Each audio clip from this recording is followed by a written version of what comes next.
My name is Eric Philippi. I'm a veteran, a carpenter, and a father. When Eric Greitens said he was going to change politics as usual, folks like me didn't think the first thing he'd do as governor was take dead aim at our jobs and our families' livelihoods by working to repeal prevailing wage. Call Governor Greitens. Tell him to protect prevailing wage and to protect my family, not destroy it.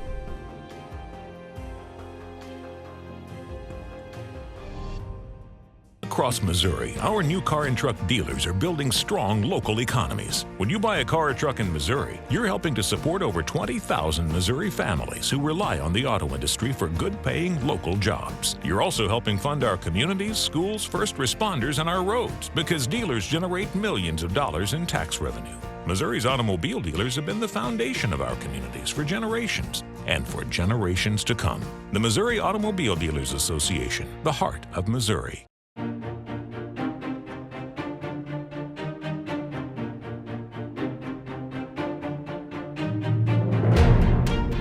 Welcome to This Week in Missouri Politics, one of the busiest weeks in Missouri political history. The governor's criminal trial starts this week. The budget was passed last week. However, we have a very special guest with us for the entire half hour. It's the person who was really at the heart of probably the biggest legal problem the governor has. It was the Michigan Continues list. Mike Hafner, longtime Republican operative. You're the one that blew the whistle and said, hey, this is wrong back before the election. If folks would have listened to you then, maybe they're not in this spot. I got to ask you, what made you decide to step up, and are you in any way surprised about what's happened since? Well, thanks for having me, Scott. And the truth is that I was subpoenaed about this issue in October of 2016. I received a call from David Lieb at the Associated Press saying that he had had access to a donor list that belonged to the Michigan Continues, and an ethics complaint was filed, and I testified first in front of the Ethics Commission in October. And since so how many times have you testified under oath about this alleged crime? Well, I think we're up to 4 now, Scott, but and I continue receiving subpoenas to turn over additional documents regarding campaign finance and some of these other issues. Maybe breaking a little news here, you're still turning over emails and other documents to investigators to this day? Yes. Let me ask you this question. I think this is people know that if you're around Republican politics, they know you or familiar with your work. Do you have any doubt in your mind that the governor took the list from the charity? Well, look, at the time when I was working in a paid capacity with Eric Greitens, I was supplied a number of donor lists on one of my first days of official employment. Mm-hmm. I had no idea that the donor list in question was property of the Michigan Continues.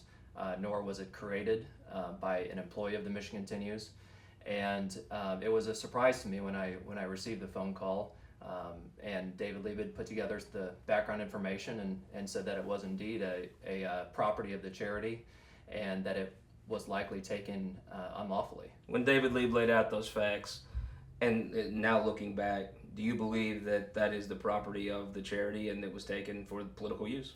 Yes, and the testimony that's been laid out by myself and others has indicated that the list was taken without authorization of the Michigan Continues. So let me just break this down for folks that follow this, but I mean, obviously when you have a sex case and then you have a financial case, they're both, when they're involving a politician of the governor's stature, they're juicy, but the sex is always going to take the priority in the headlines. It is illegal to take a property of a charity and use it for political work. You were given a list. If you've ever been in politics, everything kind of operates off an Excel spreadsheet, right? Sure. But tell me exactly, a donor list like this, we have a pretty politically savvy viewership. What kind of donors and what was on this list and what kind of information did it entail?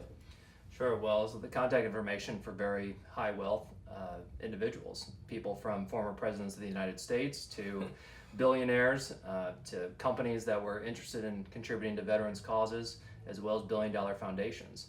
And so it was a very valuable list that was cultivated over years by many staff members and many senior staff members of the Michigan Continues. And I've kind of learned how it was acquired and everything else just through the testimony that's been released through the Special House Investigative Committee. Well, I mean, looking at there's been a lot said about this part of the situation, but you got to see this list, and you probably were experienced when you worked for Eric Greitens. some of the work that the charity did, it seems as though the charity did some pretty good things. Absolutely. It's a tremendous organization. And to Eric Greitens' credit, he built it from a small charity to one that raises over $10 million a year and operates in nearly all 50 states. To his credit, and does a lot of good work for veterans. And so I was excited to have the opportunity to work with somebody like Eric Greitens in the beginning. At that time, he wasn't running for governor yet, correct? He was not. He may have been intended to run for governor, but he was telling some folks he was considering other offices. Is that true? He was, and unfortunately, I think me and some others were a little misled in the beginning.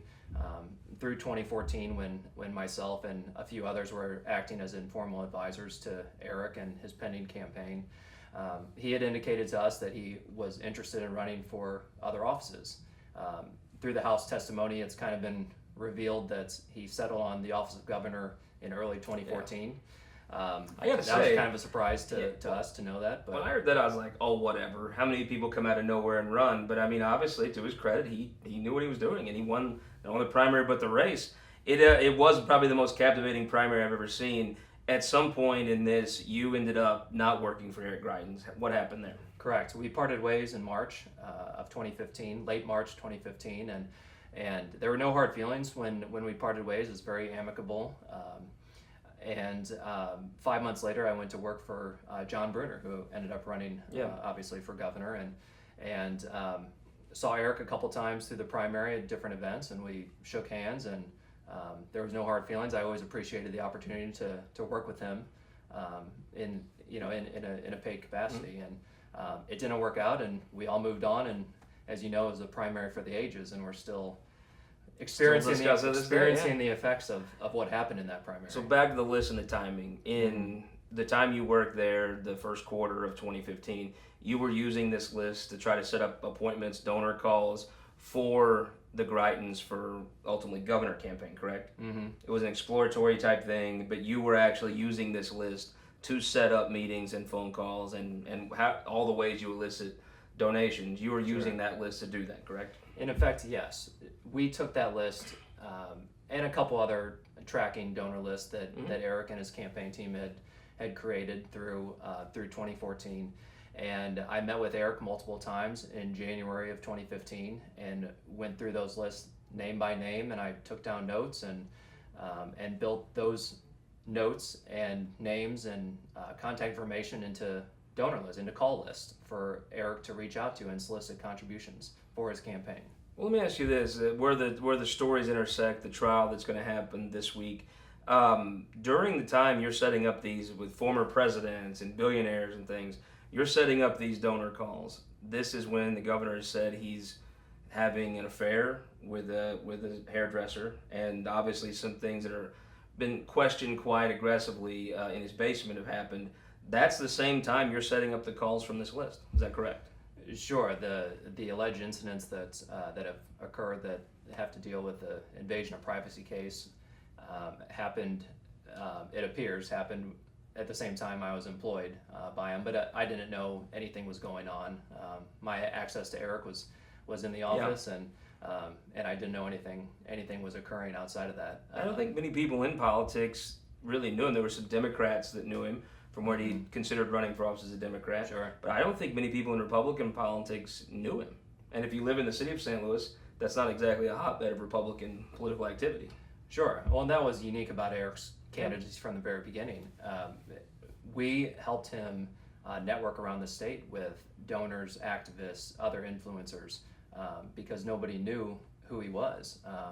And some people knew who he was in St. Louis, of course. The charity was located in St. Louis and did some incredible work and had a good donor base within the St. Louis community. But up until the time where his name started popping up in Republican circles, everyone thought that he was a Democrat up until that point. And that was kind of the catalyst for our first meeting with him, because we had started to hear that he was interested in running for an office in the 2016 election cycle, and nobody had known him before that. Some of these things when you're new to politics, like any profession you were to get into, there's idiosyncrasies, there's small nuances, there's requirements that you might not know about. You you would know that a person that built a charity knows you can't use it for political purposes. It's like that's tax exempt status and all those things. However, I guess my question would be, he was obviously running for office, obviously running for governor, out making calls to try to set that up. Did anybody say, hey, you should set up a formal campaign arrangement, you should formalize these things? Was that ever talked about? Well, according to the House testimony that's been released, there was some discussions from some other of their team members, high-level team members, early on in 2014 regarding setting up a campaign committee. I know that I had those conversations with him and some other people. There's certainly in December of 2014 and before that, and we had advised him to set up some sort of committee that he could raise money and use to help get his name out there. So the ethics complaint filed by Roy Temple, you become the key witness in the ethics investigation. What all goes into an ethics investigation? I know we all know about the ethics commission, but when they call you up to do an investigation, how does that process work? Well, it's been a learning experience the last 4 or 5 months now, on seeing how all this, all these investigations. But even back work. in October, how does that? October, sure. The ethics commission just calls you and say, "Did this happen?" Yeah, sure. I was subpoenaed to provide documents relating to the mission continues and campaign fundraising. I turned over all those documents. I was deposed by Missouri Ethics Commission investigators. So in that deposition, were you under oath? I was. With the ethics commission. Yes. I want to take a break. When we come back, I want to talk about a little bit more about what when you read the ethics commission consent decree and all those things, and maybe some things about the ethics commission that maybe the legislators could improve. Maybe after this. Sure. But until then, we'll be right back. We're going to do the whole show this week. We're here with Mike Havner, longtime Republican operative at the center of probably the biggest impeachment issue as that rolls out the next couple weeks, and we'll be right back after this.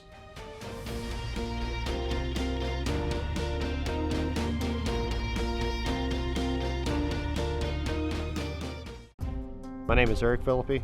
I'm a veteran, a carpenter, and a father. When Eric Greitens said he was going to change politics as usual, folks like me didn't think the first thing he'd do as governor was take dead aim at our jobs and our families' livelihoods by working to repeal prevailing wage. Call Governor Greitens. Tell him to protect prevailing wage and to protect my family, not destroy it.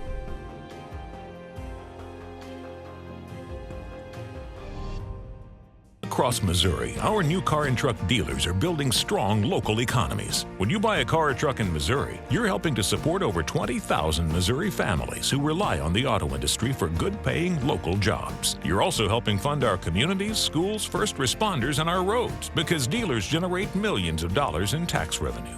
Missouri's automobile dealers have been the foundation of our communities for generations and for generations to come. The Missouri Automobile Dealers Association, the heart of Missouri.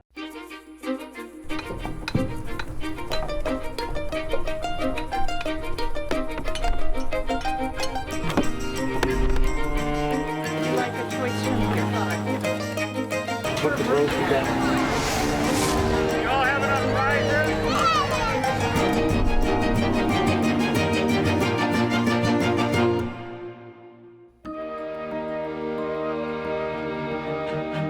Welcome back this week in Missouri Politics. We're going to do the full show this week here on location with Mike Havner. Again, folks in Republican circles know you, but the state now, everyone's heard your name. You're at the center, been the first witness to step up. You've made this allegation before about the Mission Continues donor list being swiped by Eric Greitens when he was running for office. Now, as we were talking before we took a break about the Ethics Commission, how that works, when you saw the consent decree that was signed by Eric Greitens, and now, oddly enough, a candidate for Secretary of State in Kentucky, his attorney, when you read that, it does not seem to that consent decree they signed does not seem to comport at all with the testimony that's been coming out. Were you surprised? I was incredibly surprised.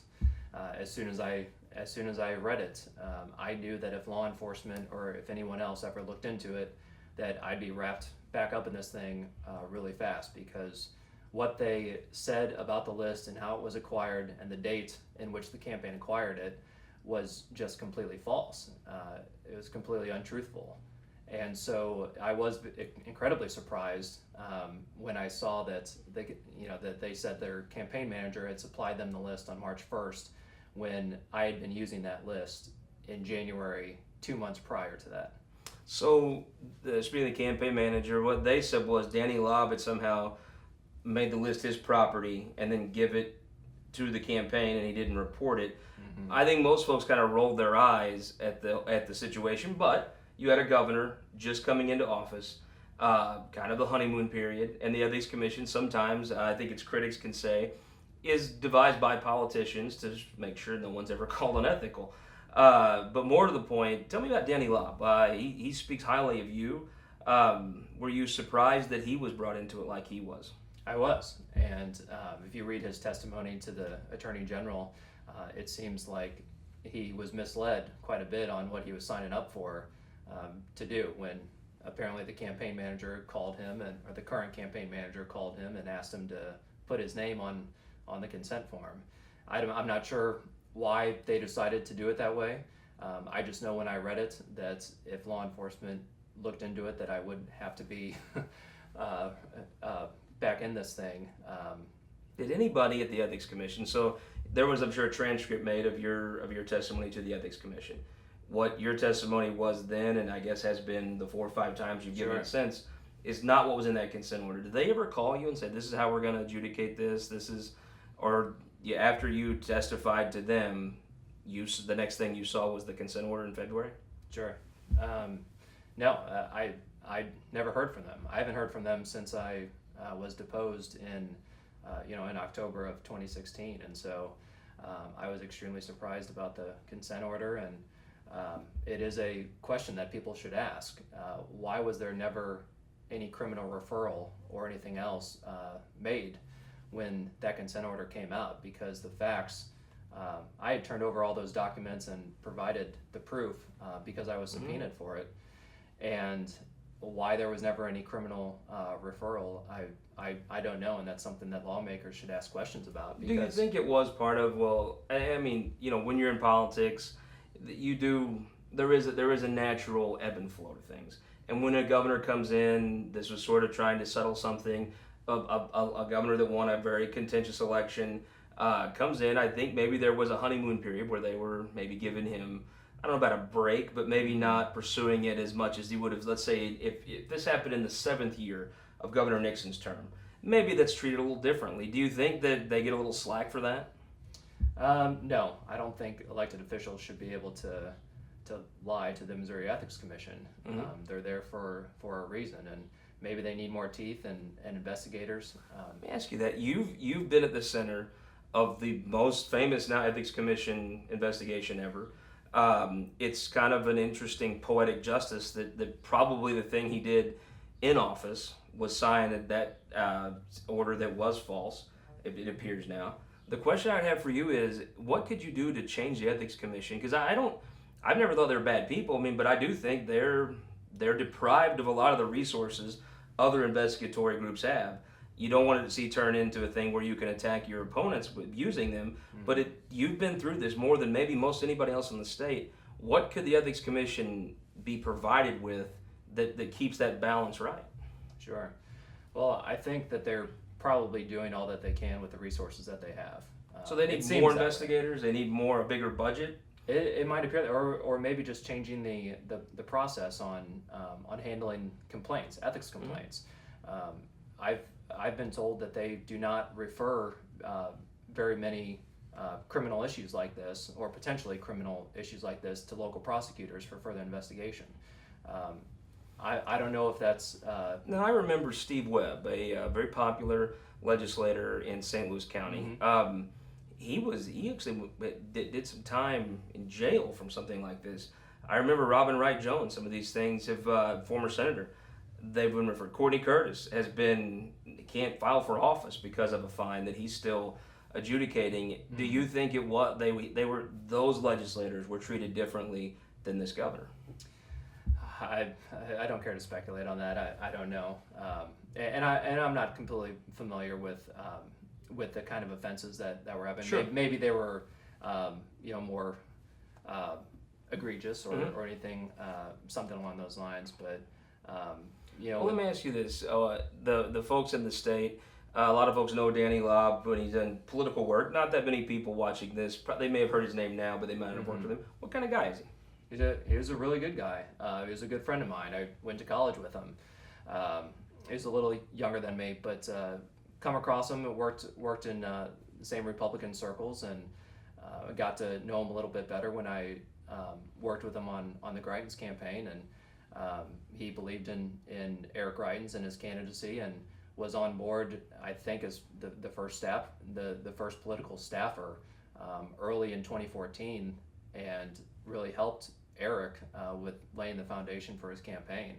And it was surprising that his name was on the consent form. Testimony is... He never signed it, but Right. It's an interesting thing. I have seen people attack you to try to curry favor with the governor. Seen the governor's folks attack you personally, professionally. Do you think that I guess I'm asking you to speculate, but you know Danny Lobb better than I do. Do you think he kept quiet? And obviously he knew that the consent order was not truthful. Do you think he kept quiet just out of a fear? Possibly. Yeah. And Would that be an unreasonable thing for a unfortunately- person to do in his situation? No, unfortunately, in 2016, I was attacked during the primary. People told me my career was over, and all this other stuff. Working in Missouri politics kind of gives you a thick skin, and Sure. And I just kind of moved those kind of things, out of my mind, and I don't really worry about the noise like that. I'm sure Danny probably experienced some of that as well. But again, you focus on the big picture, and you try to do what's right. And in this case, I don't want to speak for Danny. I haven't talked to Danny since March of 2015. But according to his testimony, he stated he was very, very misled on the consent order for the MEC. Do you think it would be better if the MEC had their own prosecutor that could file a charge? Possibly. And that might be Yeah. the way to take, if the Ethics Commission is designed to adjudicate political disputes, but do it from a law enforcement stance, maybe they should have their own prosecutor that can decide when they want, and then obviously Sure. take it to court and have a jury decide it. Yeah, this was a breakdown of the Missouri Ethics Commission and how they approach their investigations. I'm not sure why they decided only on a $1,000 fine, and I'm not sure why they decided on that the consent order was truthful enough. Maybe they just decided to take the governor and his attorney's word for it, I suppose. But they had the documentary evidence that said the campaign had the list 2 months prior to when they said they had it on the consent form. So walking back through, you've worked for Eric Greitens, you know him better than most Missourians. Most of his political team and advisors are not from Missouri, certainly not from Missouri Republican politics. When you look at the situation, you look at all the issues he's facing, are you surprised he hasn't resigned? Well, this is just a sad and somber time for the state, a very serious time. It's a historic time. I am not surprised he hasn't resigned. This is the guy that wrote the book on resilience. It's literally called Resilience. I mean, that's the title of the book. He believes that moving through hardship and pain makes you stronger on the back end. And he's not somebody that owes anything. Yeah, do you think it's? I think maybe I agree with you, but I think maybe there's a part of it that he didn't spend his career in state government, doesn't really know that many people or have that much loyalty to it. Mm-hmm. Maybe he just doesn't. Well, the damage it does to the state government and the Republican Party just aren't priorities because he didn't spend his career caring. Sure, and that's a departure from what we've seen before in Missouri politics. Jay Nixon cared about the state. He spent his life serving it.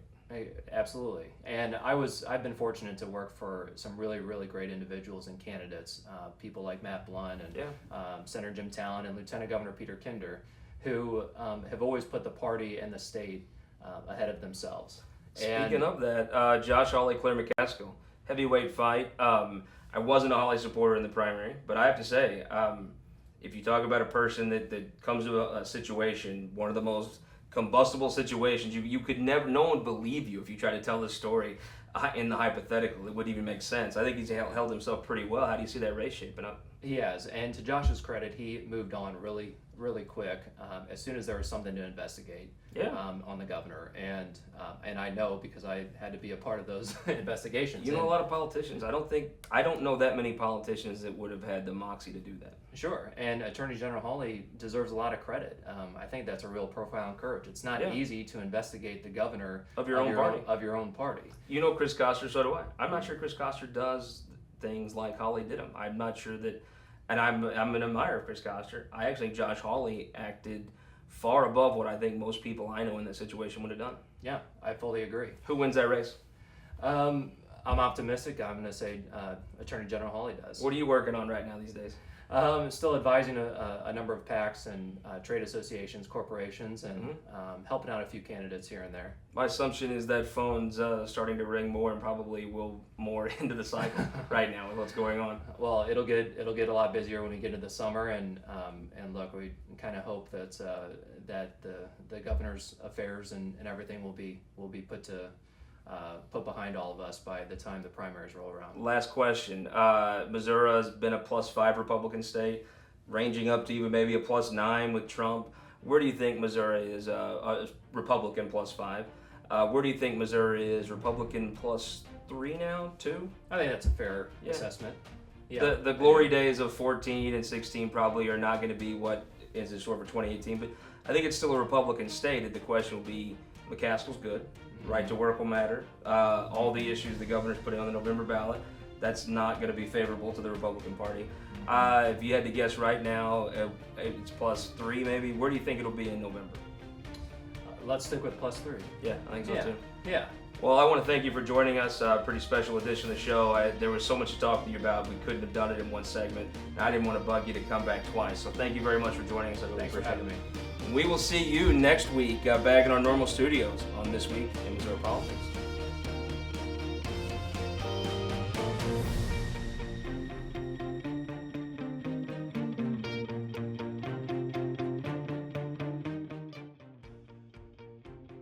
Brought to you by SPIRE, the Missouri Association of Career Fire Protection Districts, and Sterling Bank. My name is Eric Philippi. I'm a veteran, a carpenter, and a father. When Eric Greitens said he was going to change politics as usual, folks like me didn't think the first thing he'd do as governor was take dead aim at our jobs and our families' livelihoods by working to repeal prevailing wage. Call Governor Greitens. Tell him to protect prevailing wage and to protect my family, not destroy it.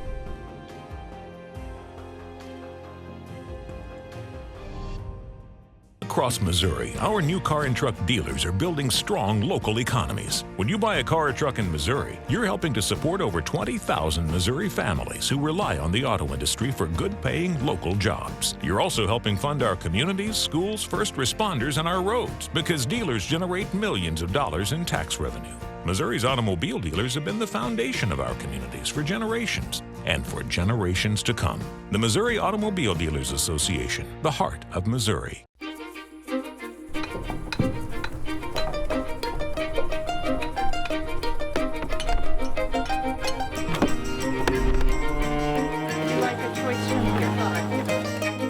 Put the road down.